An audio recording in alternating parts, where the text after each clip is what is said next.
Hello అందరికీ, ఎలా ఉన్నారు? బాగున్నారా? నేను కూడా చాలా బాగున్నాను.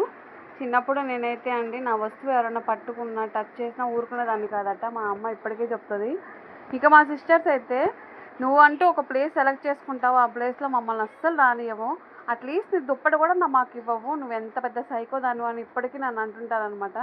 నాకు నిజంగా అనిపించింది, నిజంగా నేను నిజంగా ఎంత క్రూయలకున్నాను చిన్నప్పుడు అని. అది మన అమ్మోళ్ళ ఇల్లు, వాళ్ళు మన చెల్లెళ్ళు, మన ఇష్టం వచ్చినట్టు ఉంటాం అనమాట. వన్స్ పెళ్ళయ్యి పరాయింటికి వెళ్తే కదా మన ఆటలు అక్కడ సాగమని మనకు అర్థమయ్యేది. అమ్మోళ్ళ ఇల్లు కాబట్టి అనుకున్నది ప్రతిదీ అవుతుంది. అత్తగారి ఇంట్లో అలా అవుతుందా అండి? అస్సలు అవ్వదు.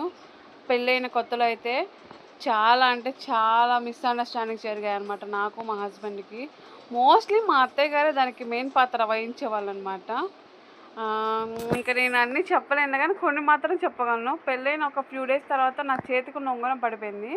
అది ఇంటి బయటే పడిపోయిందండి, కళ్యాణ ఉంగరం, అది గోల్డ్ది.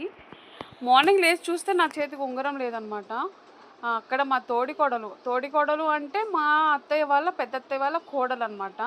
తను అక్కడే ఉంది, తను తీసిందనమాట, తీసి దాచింది. నేను చూసుకోలేకపోవడం నా తప్పే అనమాట, చూసుకోవాల్సింది. బట్ తను ఏమనుకుందో ఏంటో మళ్ళీ వచ్చి తీసుకొచ్చి ఇచ్చేసింది. ఇంకా అప్పుడు మా అత్తయ్య గారు అరిచారనమాట, ఏమంతా ఒంటి మీద జాగ్రత్త లేకుండా ఉన్నావు, ఉంగరం పోగొట్టావని. That is the first experience, bad experience అనమాట. ఆఫ్టర్ ఫ్యూ మంత్స్కి మళ్ళీ ఒక చిన్న ఇష్యూ వచ్చింది. ఏదైనా సరే హస్బెండ్ వైఫ్కి మధ్య గొడవ రావడానికి కారణం మెయిన్ అత్తగారేనండి.